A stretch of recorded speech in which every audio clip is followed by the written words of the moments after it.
kureba ingaruka z'ifarini ku buzima, kandi twizeye ko nyuma y'uko uri buze kumara kumva kino cyigisho uri buze gufata ingamba nshyashya cyane. Ibintu byinshi turi buze kuganira ni ibintu turi buze gusanga mu gitabo Inama ku mirire n'ibyo kurya. Ikindi gitabo turi buze kwifashisha ni igitabo cya Dr. William Davis, igitabo bita Wheatberry, tugenekereje mu kinyarwanda. Babizi murabizi ko iyo bavuze wheat baba bavuze ingano, hanyuma iyo bavuze berry baba bavuze inda, kwa kundi abantu bagira inda, abantu benshi bayita za nyakubahwa, abantu benshi bazita agasozi indatwa. Icyo gitabo rero niko bakita Wheatberry, cyanditswe na Dr. William Davis.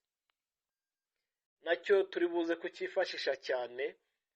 Ku muntu ucyifuza yagisaba tukazakimuha akagisoma. Ni igitabo cyiza cyane, igitabo nyirizina kigendereye ku ifarini, ibibi by'ifarini n'ingaruka mbi ifarini igenza gute iteza abatuye isi. Nk'uko twabibabwiye rero, kandi nk'uko twabyize mu byigisho byabanje, twabonye ko Imana yageneye umuntu ko akwiriye kuzajya arya ibintu biva mu butaka, kandi twabonye ko ibintu bikomoka mu butaka, kimwe mu bintu bikomeye cyane bibamo umuntu akeneye ku rwego rwo hejuru cyane, ni ikintu bita fibers. Twabivuzeho mu buryo bwimbitse cyane, twavuze akamaro ka fibers ku mubiri, tuvuga ibyiza bya fibers. Turifuza ko niba utarumvise icyo cyigisho cya fibers, wagisaba ukagihabwa ukacyumva. Nibyo bintu bizatuma wumva neza impamvu tugiye kwiga ifarini.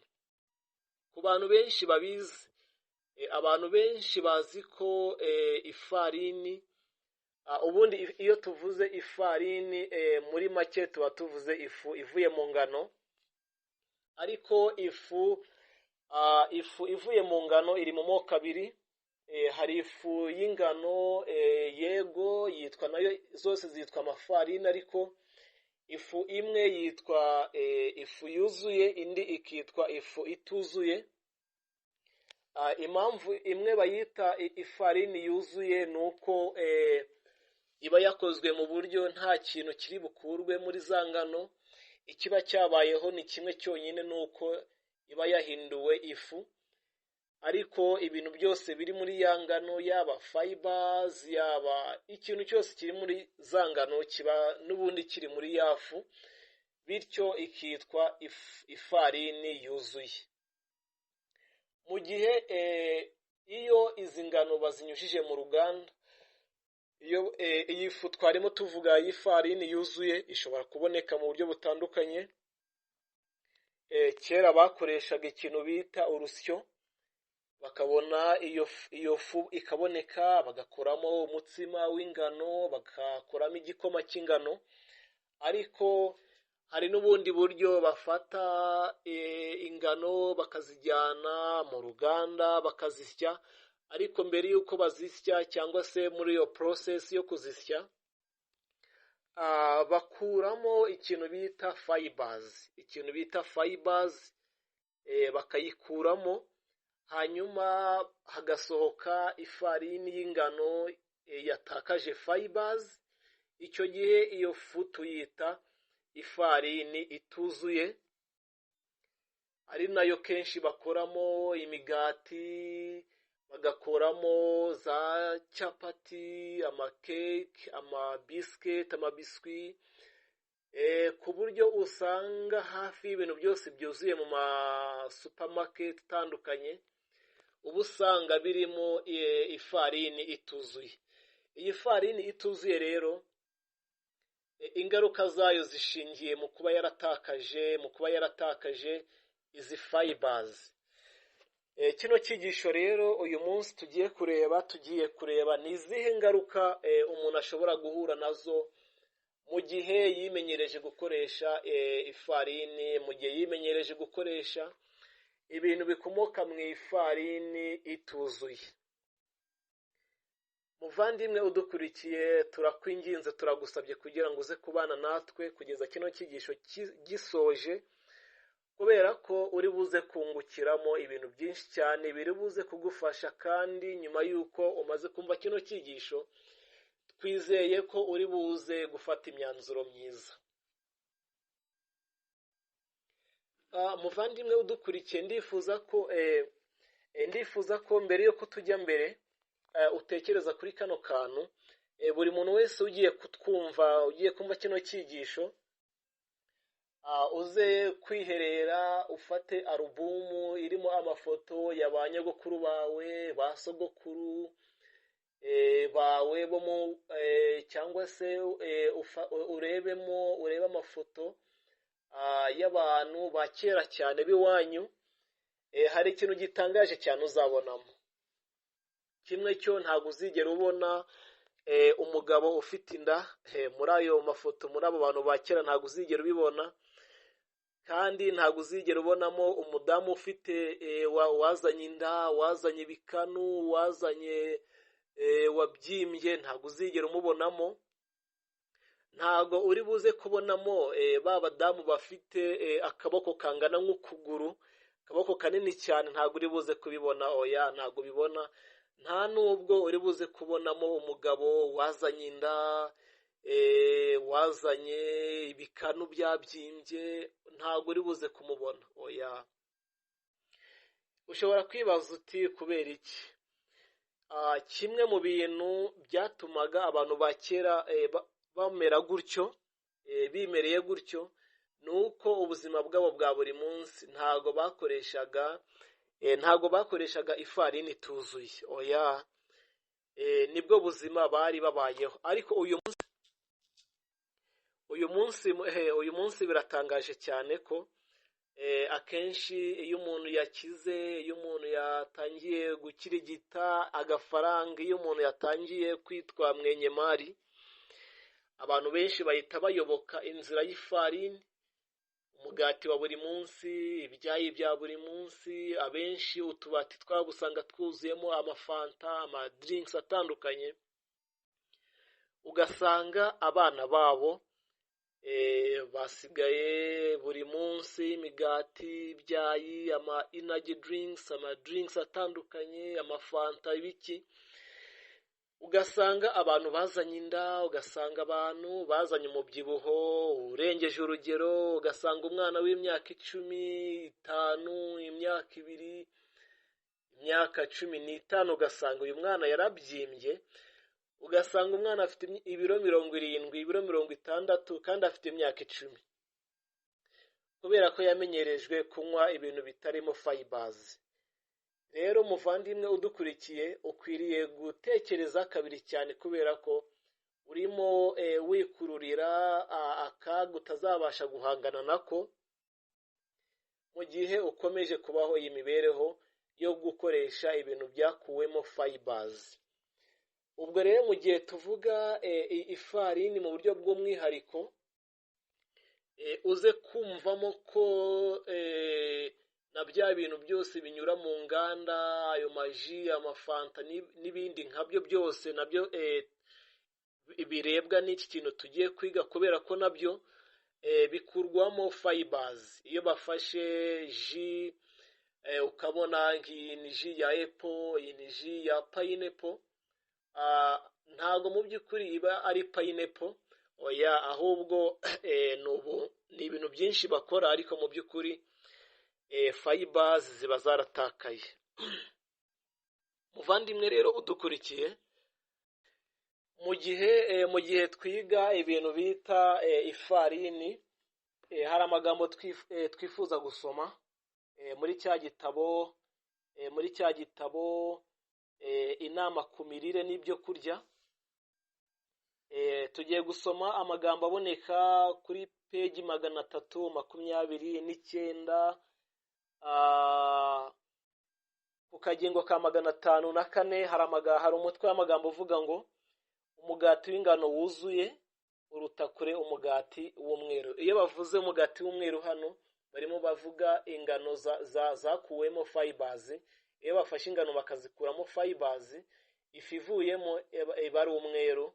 Yewe n'umugati ukozwe muri iyi fu bawita white bread, umugati w'umweru, mu gihe ingano zifite fibers ntago ziba ari umweru ahubwo ziba ari brown. Niyo mpamvu n'umugati uvuyemo bawita brown bread. Rero bagiye kutubwira ese iyi migati, aya mafu, ese kuyakoresha byagira ubuzima bwiza. Hari amagambo avuga ngo, hari amagambo akomeye cyane avuga ngo umugati w'ifarini yera ntushobora guha umubiri ibyangombwa ukenera biwubaka nk'ibiboneka mu mugati w'ingano wuzuye. Impamvu ni uko mu mugati wera byinshi byubaka umubiri biba byarakuwemo. Iyo Imana itugeneye gukoresha umugati, ifarini yuzuye, kimwe mu bintu iba yifuza ko tubona ni cya kintu twise fibers, kuko gifite akamaro kanini cyane nk'uko turi buze kubibona. Gukomeza gukoresha umugati w'ifarini yera ntibishobora gutuma umubiri ukomeza kugubwa neza. Bituma mwembi mugira umwijima ufite intege nke. Gukoresha ifarini yera byongera ububabare bw'umubiri. Muvandimwe udukurikiye, birashoboka ko ufite ububabare mu mubiri wawe bugiye butandukanye, uburibwe bugiye butandukanye. Niba uzi ko ukoresha iyi farini y'umweru, ukwiriye guhera uyu munsi kugenza gute? Kubihagarika, ugashakisha uko wabona umugati wa brown. Tuzabyiga, tuziga uko bategura umugati wa brown, umugati mwiza. Ku kagingo ka 505 hari amagambo avuga ngo, mu gukora umugati, ifarini yera yoroshye siyo nziza cyane ikwiriye gukoreshwa. Kuyikoresha si byiza ku buzima kandi biranahenze. Umugati w'ifu yorohereye ububuza ibyangombwa byubaka umubiri dusanga mu mugati w'ifarini yuzuye y'ingano. Niyo ihora itera abantu kugira imatwe n'ubundi bubabare bw'umubiri. Yego, kimwe mu bintu bahise berekana, cya mbere cyo bavuze uburibwe butandukanye mu mubiri. Ikindi cya kabiri bavuze impatwe, bavuze ko umuntu wese ukoresha ifarini yera akunze kugira impatwe. Ni hano rero tugiye guhita twinjirira tureba ingaruka ibibi ifarini iteza. Kubera ko ifarini iba yakuwemo fibers, mu udukuriye utarize icyigisho kivuga fibers ugishakishe, kuko twabonye isano ya fibers n'imatwe. Imatwe abenshi bayita constipation, abandi bakayita constipation. Bigenda gute rero? Ni ukuvuga ngo ifarini yo kubera ko nta fibers zibamo, iyo turiye imigati, tukarya amacapati, amakeke adafite fibers, twabonye ko fibers iyo turiye ibintu bigize fibers, iyo bigeze mu mara manini, ikintu kibaho nuko izi fibers ahantu ziri amazi ajyayo, zireherezaho amazi akajyayo, yamara kuzisanga ziri mu mara manini, bigatuma umusarani woroha, umuntu akajya ku musarani mu buryo bworoshye, kandi bigatuma umusarani w'uyu muntu utamara igihe kinini mu mubiri. Hanyuma uyu muntu akajya mu musarani mu buryo bworoshye, ntarware constipation. Kandi twabonye ko constipation iyo umuntu akomeje kuyirwara cyane birangira anarwaye ikintu cyo bita hemorrhoid, ikintu cyo bita karizo mu Kinyarwanda. Ubwo rero muvandimwe udukurikiye, menya ko niba ufite constipation, nk'uko tuzabibona, umuntu ashobora kugira constipation bitewe n'impamvu nyinshi zitandukanye, ariko iyo wirinze gukoresha ifarini inoze, ushobora kuba ukuyeho imwe mu mpamvu zituma umuntu arwara constipation. Kuva uyu munsi rero, niba urwaye constipation, hagarika ifarini, hagarika ibintu bikomoka ku ifarini, kugira ngo tube twizeye ko turimo gukuraho ibintu byose bitera constipation. Ikindi kintu gikomeye cyane, ubundi burwayi bukomeye cyane ifarini iteza ni ikintu cyo bita diyabete. Tuzayigaho mu buryo bwimbitse cyane, ariko ubundi nk'uko twabivuze mu cyigisho cyabanje, twabonye ko fibers ituma isukari turya idahubukira mu maraso mu buryo bworoshye cyane. Iyo turiye ibyo kurya birimo fibers zifata ifarini nk'uko twabibonye, maze isukari ikajya mu maraso gake gake, ibyo bikazatuma umuntu atazarwara diyabete. Rero iyo fibers ikuwe mu ngano, iyo tuziriye rero isukari iri mu ngano ihita ihubukira mu maraso mu buryo bwihuse cyane, bigatuma iyo umuntu abayeho muri ubwo buzima, iyo umuntu abayeho mu buzima bwo gukoresha umugati wera, akaba ari bwo buzima abayeho, birangira arwaye diyabete, kubera ko uko abiriye niko bihita byirukanye mu maraso. Ni ukuvuga ngo tukiri kuri diyabete, n'umuntu wese ukunda gukoresha amafanta, amadrinks atandukanye, ibintu biva mu nganda bitandukanye, nawe amenye ko amaherezo ye azarwara diyabete. Umuntu udukurikiye rero, kuva uyu munsi genza gute? Fata ingamba nshyashya cyane. Abantu benshi ntago bazi ko ifarini ari iri ku isonga cyane mu guteza diyabete. Yego, hari impamvu nyinshi zatera diyabete, ariko ifarini iri muri izo mpamvu zikomeye cyane. Ariyo mpamvu twifuza ko umuntu udukurikiye, niba ushaka kwirinda diyabete, mu bintu ukwiriye kugendera kure cyane harimo kwimenyereza gukoresha ibintu bikomotse ku ifarini yera.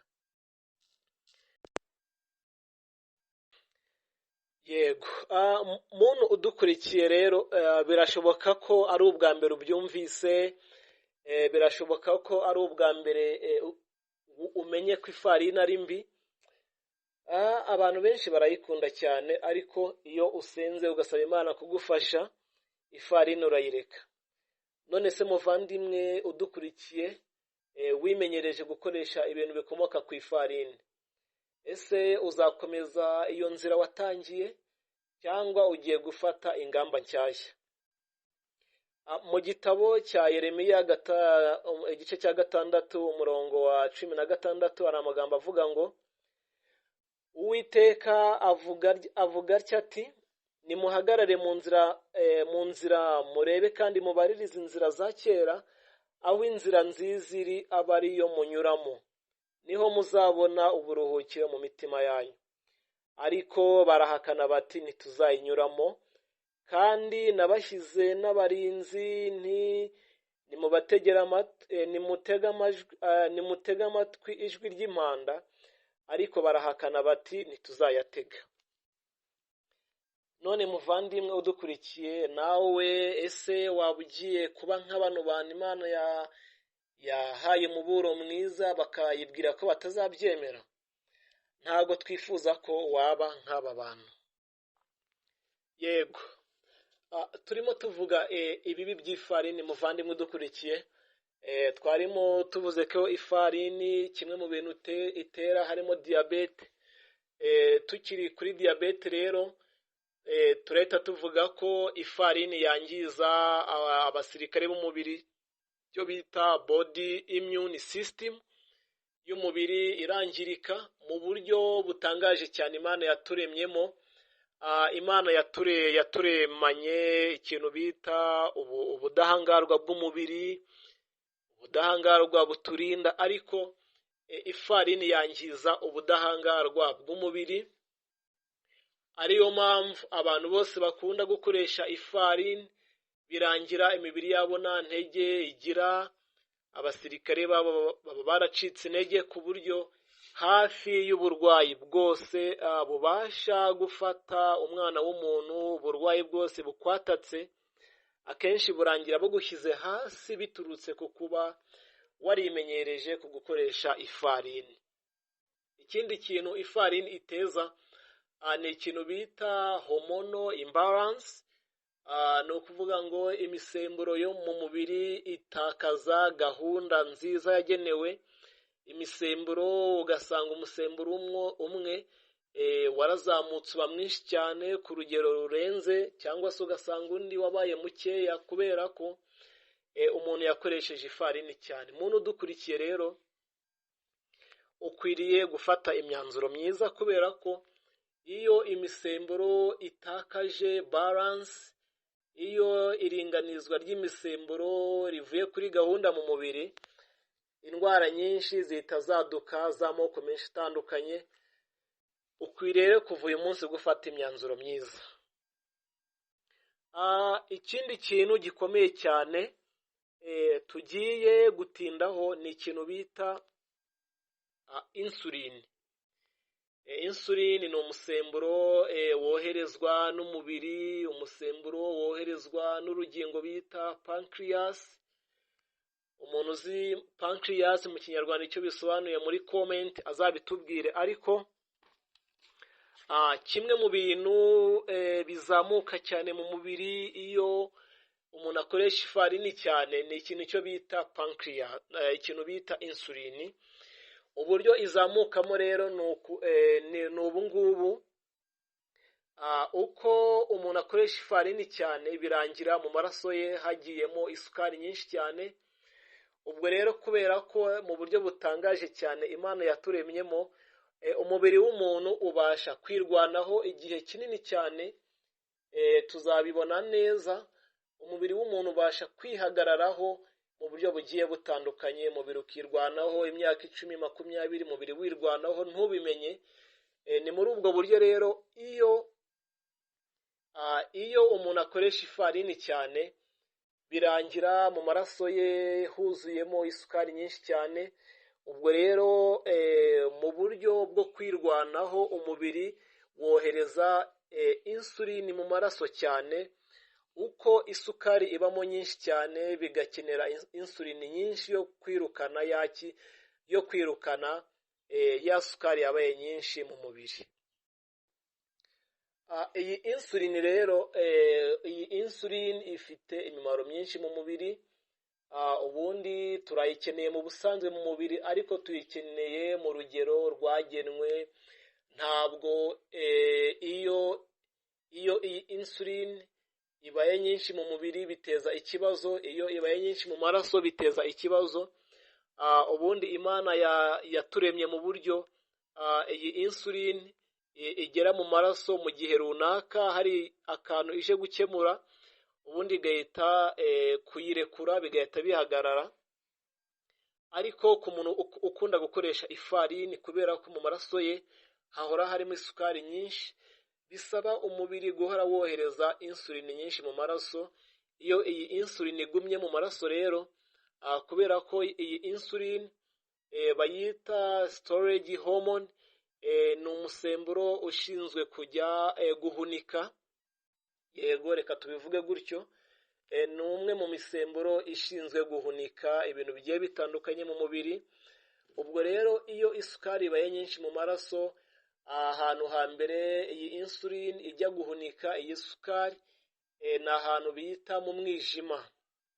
Yego, nibwo buhunikiro bwa mbere bw'isukari nyinshi iba yabaye nyinshi mu maraso. Iyi insulin ijya kuyihunikayo. Hanyuma ahandi hantu ishobora kujya guhunika ni ahantu ho bita muri adipose tissues, ahantu henshi hagiye hatandukanye. Akenshi usanga ziba hano imbere ku nda, sibyo? Yego, ku nda. Ahandi nko ku badamu cyane ni inyuma ku kibuno, abandi ni mu bikanu n'ahantu hagiye hatandukanye. Ni ukuvuga ngo rero iyo isukari ikomeje kuba nyinshi mu maraso, iyi insulin mu buryo bwo kwirwanaho kugira ngo umubiri udahita ugira diyabete ako kanya, umubiri iyi insulin ijya guhunika isukari hirya mu mubiri. Ariyo mpamvu uzajya ukabona umuntu yazanye inda kubera ko nyine isukari iri kujya guhunikwa, ugasanga umudamu yazanye ibintu byinshi bitandukanye. Ubwo rero kubera ko mwijima isukari ijya guhunikwayo, birangira uyu muntu agize icyo bita fate liver. Uyu mwijima w'uyu muntu ukazuzuramo ibinure, bikazarangira agenze gute? Arwaye umwijima wakomotse kuri isukari nyinshi. Ubwo rero iyi insulin iyo ibaye nyinshi mu maraso y'umuntu,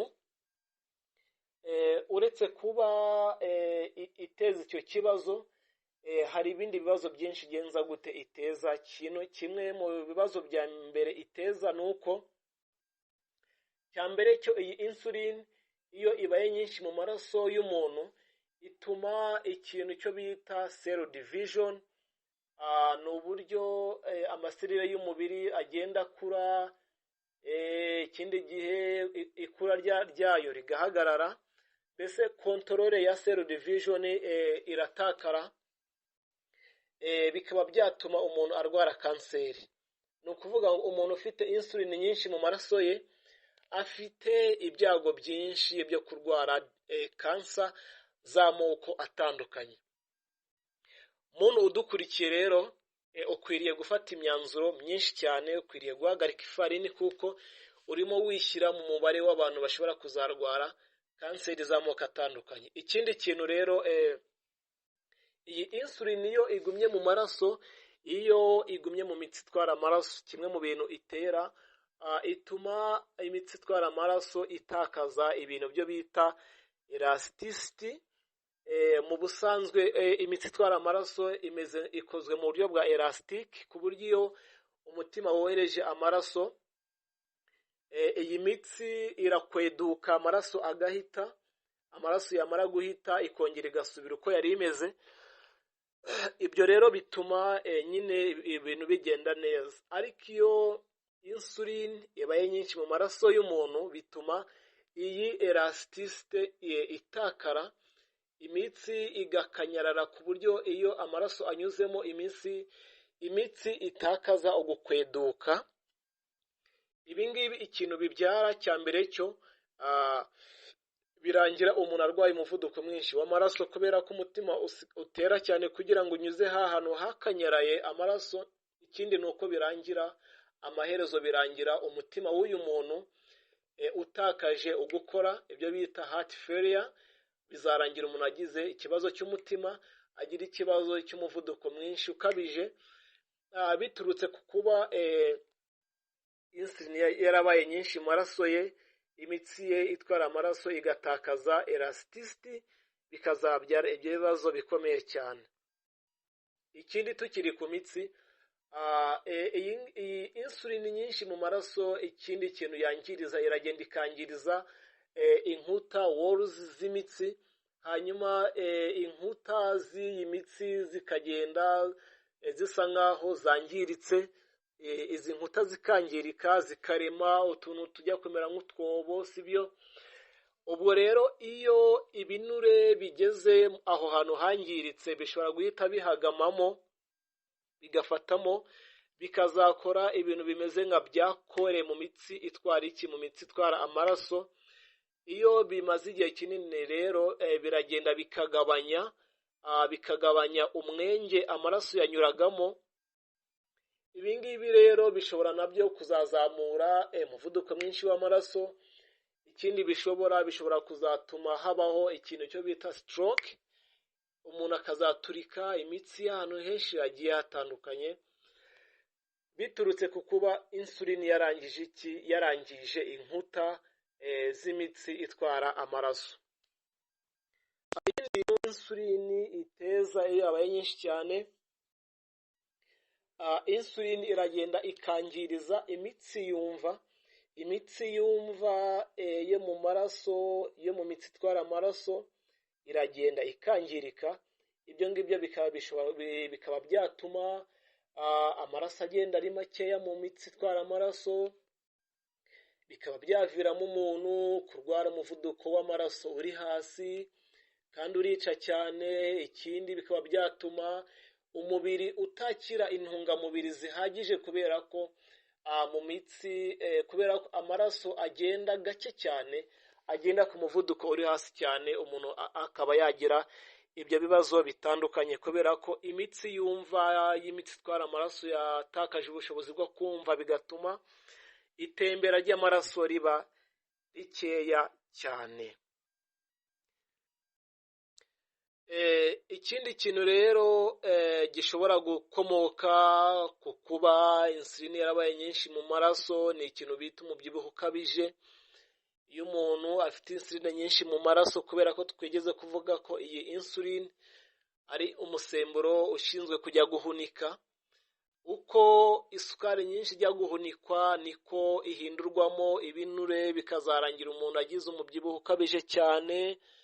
Umubyibuho ukabije cyane bikazarangira umuntu arwaye za kanseri zitandukanye, kubera ko umubyibuho ukabije cyane ni imwe mu ntandaro y'amakanseri atandukanye, imwe mu ntandaro y'amadiyabete. Insuline rero ishobora gutuma umuntu agira umubyibuho ukabije cyane, kandi umubyibuho ukabije cyane ni imwe mu ntandaro ishobora gutuma umuntu agira ibibazo by'amagufwa agiye atandukanye. Ikindi kintu rero insuline iteza binyuze mu kuba itera diyabete, bizarangira amaraso yuzuyemo isukari. Ikintu rero kibaho ni uko imitsi yose mitoya, imitsi itwara amaraso mitoya, ubwo turimo kuvuga imitsi yo mu bwonko, imitsi yo mu mpyiko, imitsi yo mu maso, imitsi yo mu birenge, yo mu biganza, imitsi yo mu gifu, yo mu mwijima. Iyo mitsi uzasanga isukari yuzuyemo cyane, bitume iyo mitsi yangirika, bitume iyo mitsi ipfa. Iyo mitsi yangirika cyane ipfe, ariyo mpamvu bizarangira umuntu ufite insuline nyinshi yateye diyabete, bizarangira uyu muntu amaso ye yangiritse, usange ntago ukibona neza, yewe bizarangire bakubaze amaso yawe, bizarangire ugiye za Bishenyi, bizarangire ugiye ahantu henshi bavurira amaso, biturutse ku kuba waragize diyabete. Impyiko yawe izangirika kubera iyo sukari nyinshi, impyiko yawe izangirika, itakaza ubushobozi bwo gukura imyanda mu mubiri wawe, itakaza ubushobozi bw'akamaro yagenewe, bizarangire ugize ikibazo gikomeye cyane. Umwijima wawe uzangirika, ubwonko bwawe buzangirika, bibe byakuviramo kuba warwara stroke. Imitsi yawe yo mu bwonko ntibe icyakira intungamubiri, ntibe icyakira umwuka mwiza, kubera ko nta maraso akigerayo, kubera ko imitsi yuzuyemo isukari, ukarwara stroke. Kandi nk'uko tuzareba ingaruka mbi za stroke, benshi birangira babayeho mu buzima bwo kwibera ku kagare no kwibera ku buriri, bezuwe ibintu bitandukanye umuntu akenera, kujya ku bwiherero, kujya kwihagarika, kujya koga, ugasigara ibyo bintu bikorerwa n'abandi bantu, kubera ko warwaye stroke. Ibirenge, amaguru, bakazaguca amaguru, biturutse ku kuba wararwaye iyo diyabete, kandi biturutse ku kuba warimenyereje gukoresha ifarini cyane. Muvandimwe wari udukurikiye, hari ikintu twifuza ko watahana imuhira. Kimwe cyo ni uko tukubwira ko igihe Imana yaturemaga, uwaturemye yifuje ko twakoresha ibintu birimo fibers. Niyo mpamvu kuva uyu munsi ukwiriye gufata ingamba nshyashya cyane, aho gukoresha umugati w'umweru ujya ukoresha umutsima w'ingano, cyangwa ukoresha umugati wuzuye. Kandi mubyeyi udukurikiye, mupapa udukurikiye, hagarika kuva ku kazi ngo witwaze irindazi, ngo witwaze keke, witwaze biswi. uzaniye abana bawe. Oya, ibyo bintu bihagarike. Hagarika gutaha uvuye ku kazi ngo uze utahanye ji, uze utahanye ka fanta, uze utahanye ka utwo tuntu, uze utahanye twa bombo. Oya, bihagarike cyane, kuko urimo urica abana bawe, urimo urangiza abana bawe, urimo uteza abana bawe ibintu bibi, utekereza ko urimo ubagirira neza. Kuva uyu munsi rero, niba byarakunaniye, niba utari ubizi urabimenye, niba wari ubizi bikaba byarakunaniye, ca bugufi usenge, Imana izagufasha. Yesu arahari kugira ngo ibyatunaniye abidushoboze. Twizeye ko rero ikintu twizeye ko ingingo uyu munsi twize y'ifarini. Muvandimwe, ntabwo twifuza ko wazarwara kansa, ntabwo twifuza ko wazarwara diyabete, ntabwo twifuza ko wazacibwa amaguru, wazabagwa impyiko, wazabagwa ubwonko bwawe, wazabagwa amaso yawe, biturutse ku kuba warakoresheje ifarini cyane. Yego, niyo turabizi pe, mu kanwa iyo urya akagati, iyo urya agakeke, iyo urya ka capati, iyo unywa agafanta, iyo unywa aka energy drink, uba wumva ari ibintu byiza, uba wumva mu kanwa biryohereye. Ariko muvandimwe, ibishashagirana byose si zahabu, kandi ibiryohereye byose si byiza. Ikintu cyose kiryohereye kitavuye mu butaka ujye ukigendera kure. Nubona ikintu ushyira mu kanwa ukumva ikintu kiraryoshye cyane, ariko ukabona nticyavuye mu butaka, ukabona cyavuye mu ruganda, muvandimwe, ujye ushyiraho utubazo twinshi, kubera ko icyo kintu amaherezo kizakwica. Igitabo Inama ku mirire, paje 130, ahahera hasi hari amagambo akomeye cyane. Umuntu wese ushaka kugira umutima uboneye akwiriye kuzirikana ko muri Kristo ariho haboneka ubushobozi bwo gutegeka irari. Dusoreje ku magambo akomeye cyane atubwira ko muri Yesu Kristo honyine ariho honyine tubasha gukura imbaraga n'ubushobozi bwo guhangana, bwo guhagarika ibintu byose byatunaniye, ibintu byose twakundaga, ibintu byose twararikiraga. Ibyo bintu byose tubasha kubitsinda, tukabasha gutsinda irari, tukabasha gutsinda kamere, binyuze mu kujya muri Yesu Kristo, binyuze mu kubyarwa bwa kabiri, binyuze mu kubyarwa bundi bushya.